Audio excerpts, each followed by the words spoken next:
In this comic book is a love story, a boy and girl in love. They get married, and after an offensively lurid description, illustrated, of course, of the couple's wedding night, the book shows how the bride murders her husband by chopping his head off with an axe. This comic book describes a sexual aberration so shocking that I couldn't mention even the scientific term on television. I think there ought to be a law against them. Tonight I'm going to show you why.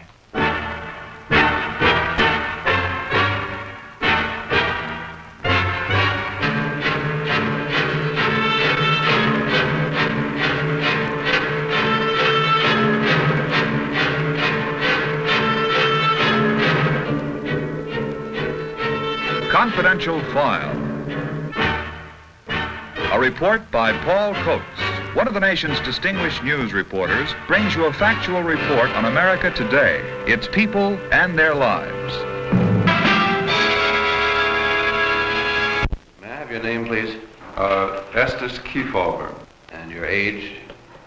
Paul, I really might be inclined to plead the immunity of the Fifth Amendment on my age, but I guess it's all right. I'm 51 now. And your occupation, sir? I'm a politician, a member of the United States Senate. Senator Kefauver, what have you learned so far in your investigation on the subject of comic books? Paul, we had an extensive hearing in New York some months back, and we've had other hearings in other parts of the country. I was amazed to find the number of comic books being published each month in the United States. We found about 100 million. Of these 100 million going out, approximately 80 million are all right. They're funny, entertaining. Some of them are educational.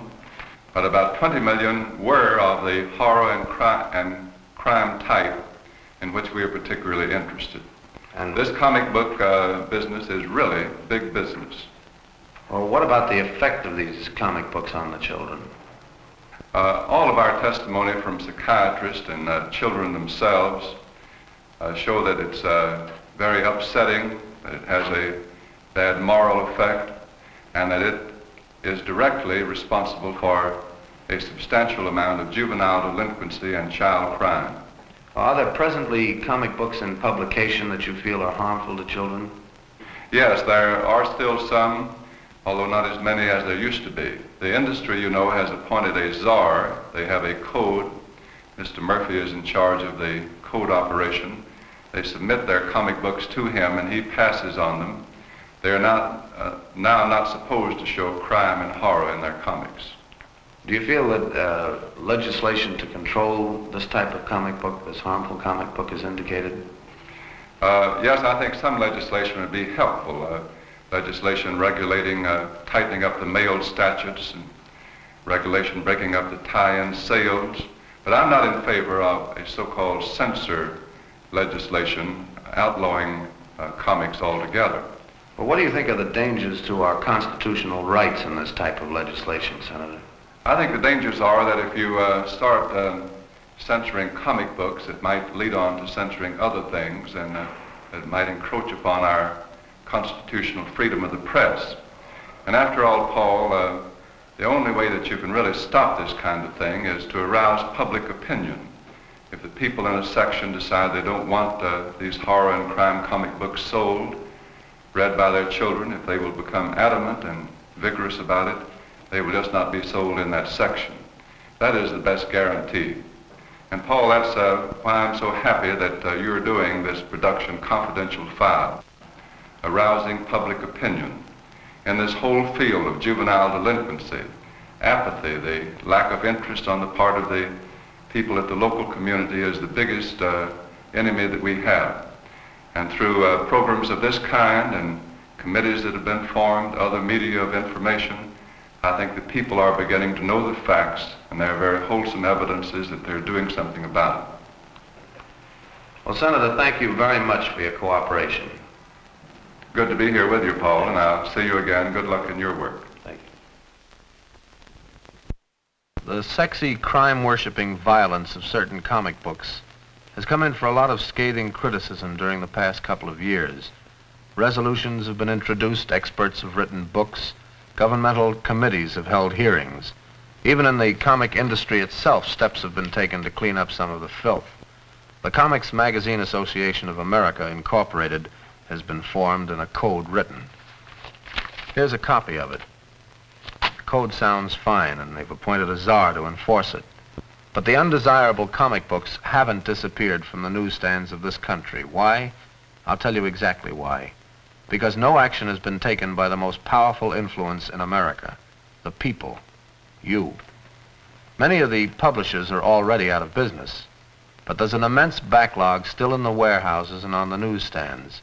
Unless the individual communities find out where they are and get rid of them, these books will be around for years.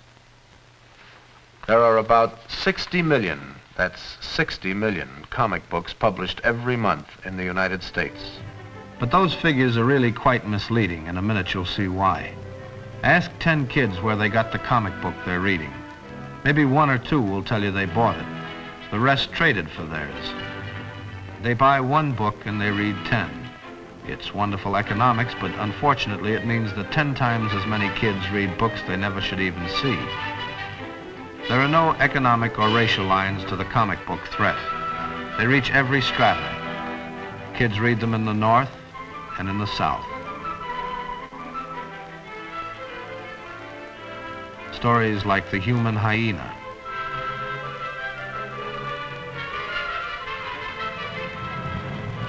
Stories like Time to Die. They read them in living rooms in Dubuque and alleys in Manhattan.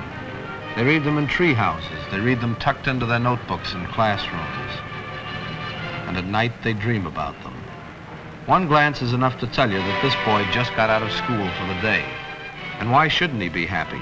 Until supper time, he can do anything he wants to do. He's free. And he knows exactly how he'll while away the hours. He'll spend a nice quiet afternoon with a comic book. I think it's important to note here that the comic book wasn't just an anti-boredom measure. He could have played baseball, but he chose the comic book instead.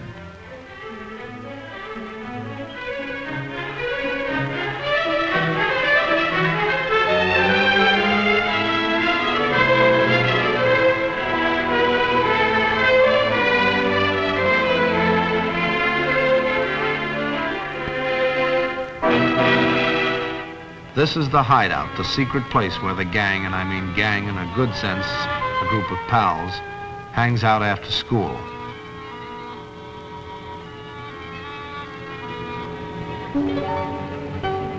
It's part of growing up. It's the environment in which you learn to cooperate with your peers without interference from authority.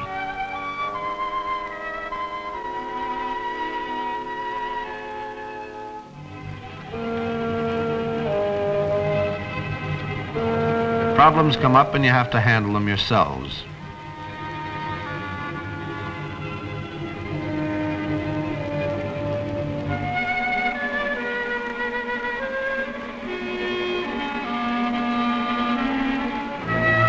When I was a boy and played with the gang, we did a lot of things. We roasted potatoes and went on expeditions. We tipped over garbage cans now and then. We wrote nasty remarks about the teacher on the sidewalk.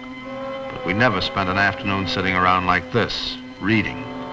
What a wonderful thing this would be if they were reading something worthwhile, something that would stimulate their desires to build and to grow.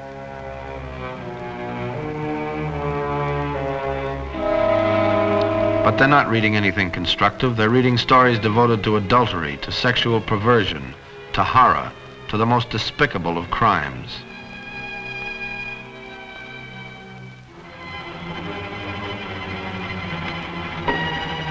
The corpse that came to dinner.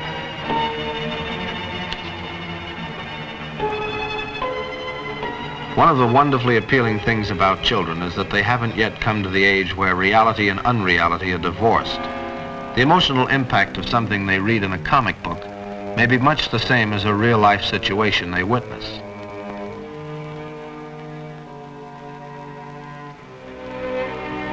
This one's a poem. I think you should hear it. The draining rain sprays the pane tenderly. The whistling wind winds round the weeds tenderly.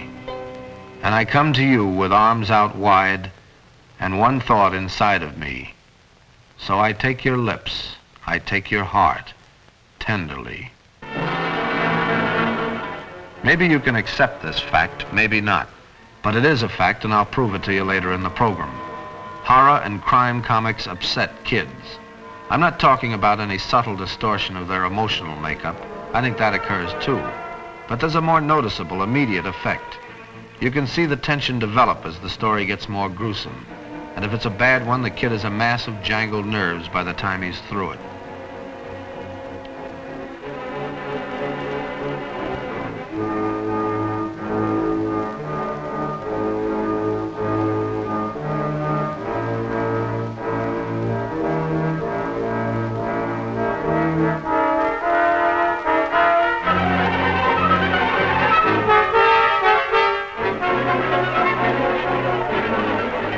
He wasn't going to hit you. He just wanted to know what it would feel like to almost knock someone's brains out. This story is about a man who dissolves his own brother in a bathtub full of acid. 10 cents at your neighborhood newsstand. But it looks like I was wrong.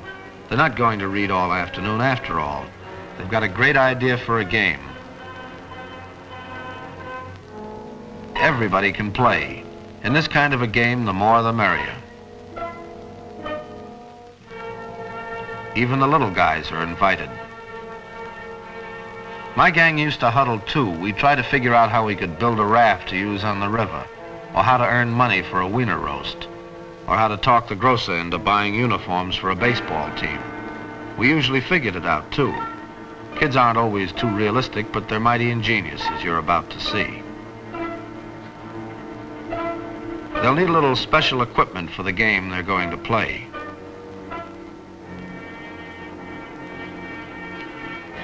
And they need one more man, preferably a small man. They promise him he'll be the star of the game, and they're telling the truth. They're also telling the truth when they say it's the most exciting game he's ever played. And this is the beginning of a game of violence. They didn't think it up all by themselves, of course. They had an excellent manual, a regular do-it-yourself pamphlet, a crime and horror comic book. And they learned their lesson well. I'm not suggesting that comic books instilled violence in the minds of these boys. I've never heard any responsible person suggest that. What I am suggesting is that crime and horror comic books stimulate outbursts of destructive violence that might otherwise have been channeled into much less antisocial activity.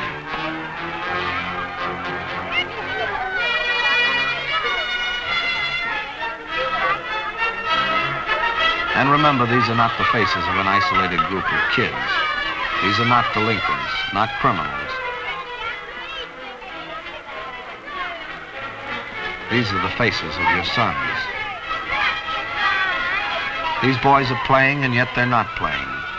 Games like this have ended in death many times. Usually, of course, there's no apparent damage. But I think there is damage, deep, serious damage. Quite a repertoire of torture techniques? Why not? They've spent literally hundreds of hours studying the texts. This, for instance, is an ancient Chinese method, as any confirmed comic book fan can tell you. Men are getting rich off the comic books that teach kids this kind of activity. I don't know how you like it, but it makes me kind of sick. Confidential File will be back in a moment. First, here's a message from our sponsor. Story, I try always to contact the most highly qualified experts on the subject, so let's talk to some experts on comic books.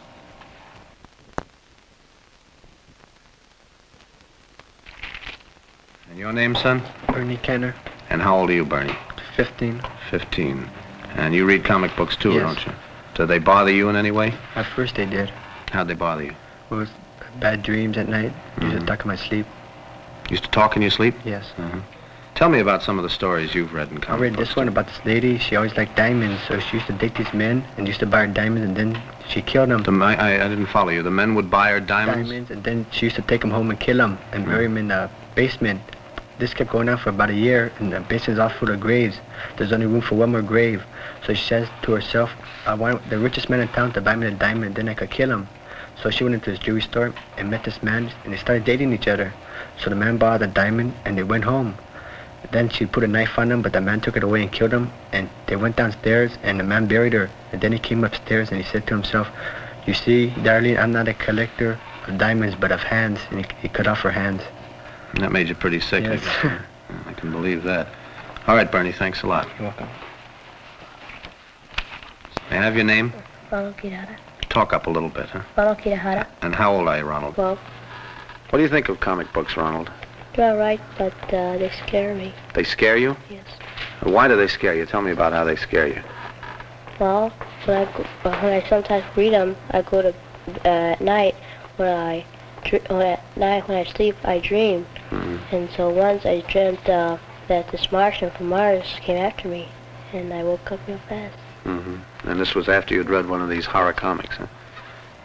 And does your mother know that these comic books upset you when you read them? No. Doesn't realize that, huh? Tell me about some of the stories you read in comic books, will you, Ronald? Well, I read this Frankenstein. He was at this old man's house, and he was a friend of this man. So one day, these two men came in, and they killed him. So Frankenstein, he killed them, and then he buried the old man. And then later, anyone that touched the tree would be killed. The tree, was the old man buried under the Yes. tree? I see. And so one night, this young couple, they were in love, so they carved a heart on a tree. And when he saw that, he killed him and hung him on a tree, and the birds, they picked at him. The birds picked at them? Yes, till they died. Uh-huh. All right, Ronald, thank you very much.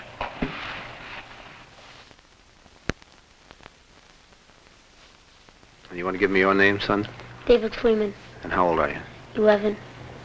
Tell me how comic books make you feel, Dave. Well, it don't make me feel too good. A couple of times I read a comic book, I threw up. Can you tell me a story that you read in a comic book? Yes, I read a story about this baseball game, and this man, he was losing his team for the pennant, and he tried to kill this guy, put some poison on his shoes, and when he went to first base, he cut the guy's foot, and poison got into his foot, and he died, and the team found out, so they had a night game, and then they got this guy, and they killed him, and then they used his head for the ball, and every time they threw the ball, the blood kept on squirting out. And they used his feet for the bat, and they used his insides for different bases and outrun of the game. Do your folks know that you read these comic books? No, but my friends, they gave it to me. You know, they let me read a couple. You mean you're not allowed to have them in your home? No. And you get them from your pals? Yes. Where are you from, Dave? Brooklyn, New York. Brooklyn. Mm-hmm. Okay, thank you very much. Okay.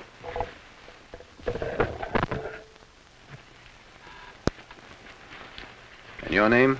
Frank Delavara. Talk up a little, Frankie, huh? Delavaro? Frank Delavara. Frank, and you read comic books too, don't you, Frank? No, once in a while. Could you tell me the story, one of the stories you've read in a comic book? Oh, yes, there's one. There's, well, there was a scientist in a cold storage room of a national museum, and one of the scientists found sort of like this block of ice with a prehistoric man in it.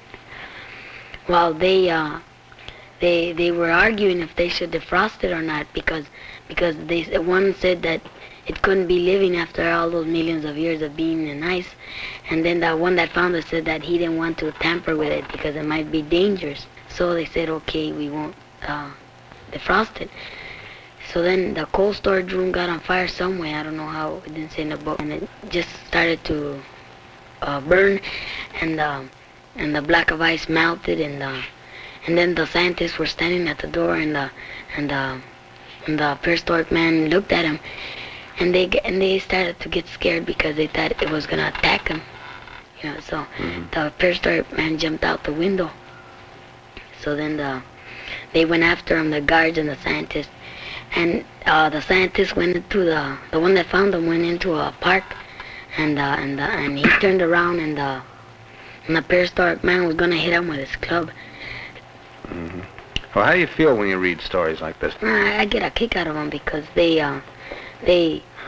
seem so fun, like. Yeah. Thank you very much, Frankie. What's your name? Bruce. Bruce what? Kanowitz. Kanowitz, and how old are you, Bruce? 8.5. Do you read comic books? Yes. Do you read pretty well? Or Yeah. you look at the pictures mostly? I read mostly. You do? What kind of stories do you read in comic books?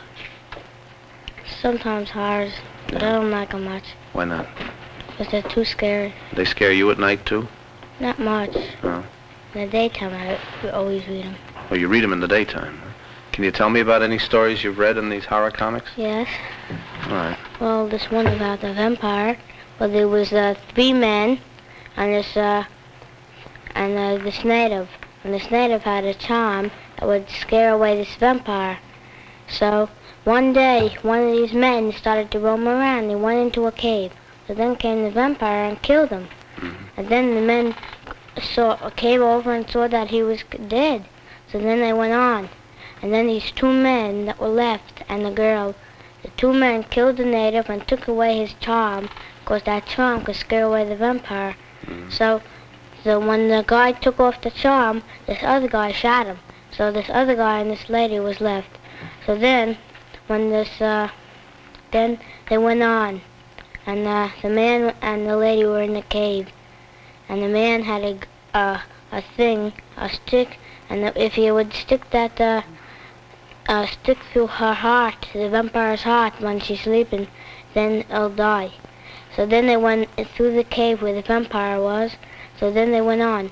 So then the lady got tired and hugged the man, but when the lady hugged him, he said she got him, because the vampire just jumped on him, and he was just about to reach for his charm, but he couldn't, and he was dead. And that Didn't was have the a end of the chance to story. reach for it.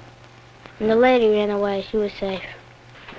Do your mommy and daddy know that you read these comic books? No. Oh, I don't think they'd like it if they knew it, would they? Where do you get them? Do you get them from your friends? No one gives me them. Well, all right, Bruce, thanks very much. Thanks. I suppose by now you're wondering what kind of a guy would draw those things. It's a legitimate question. It deserves an answer. May I have your name, please? Ellis Erringer, And your age, Mr. Erringer? 30, Your occupation? cartoonist. What do you know about crime and horror comics? Well, I've drawn a few. And how long ago was that? I would say about 3 years ago. That was about the time the horror craze started. Yeah, and how did this craze get started? It first started as a science fiction kind of a weird thriller with certainly no harm in it. But then the fly-by-nighters got into what they considered a very lucrative field with the ghouls and the mummies and what have you. Tell us about your first job, will you? Yeah. In the cheap little romance books that you worked on. In the romance books, the emphasis, of course, was on sex and clinches and exaggeration, and the dialogue had double meanings, and it was pretty rough if kids had their hands on it. Here, for example, you have this female. When I had originally drawn it, it wasn't quite as exaggerated as it appears right there, namely the upper torso area. Often staff artists will make these changes without the freelance artist, even knowing about it. I see. Are you still drawing crime and horror comics? No, I'm not. Why not? Well, I feel about the same way you do. It's the sort of thing that I wouldn't want my kids to have his hands on. There are good books. My kids constantly read comic books, but I like to keep them away from the horror. Yeah. Well, then I would assume that you subscribe to the fight against crime and horror comic books the same as we do. I certainly do. Thank you an awful lot for your cooperation here tonight. Thanks, Mr. You're Erringer. welcome. I mentioned before that the final responsibility for the control of crime and horror comics rests with you. A few cities have already done something about them, not too many, but a few. Legislation against unfit comic books is possible. Legislation that won't interfere with the rights of a free press. Contact your city officials. Let them know how you feel about the crime and horror comics. And remember this: America is the richest country in the world. We're the world's biggest producer of goods. But our most important commodity, the one commodity we can't put a price tag on, is our children. And now, a final word from our sponsor.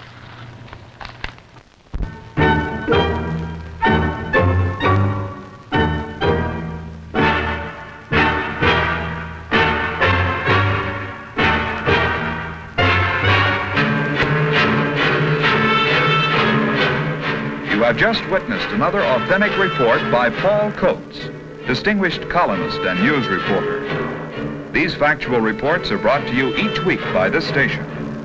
They reflect those of station or sponsor.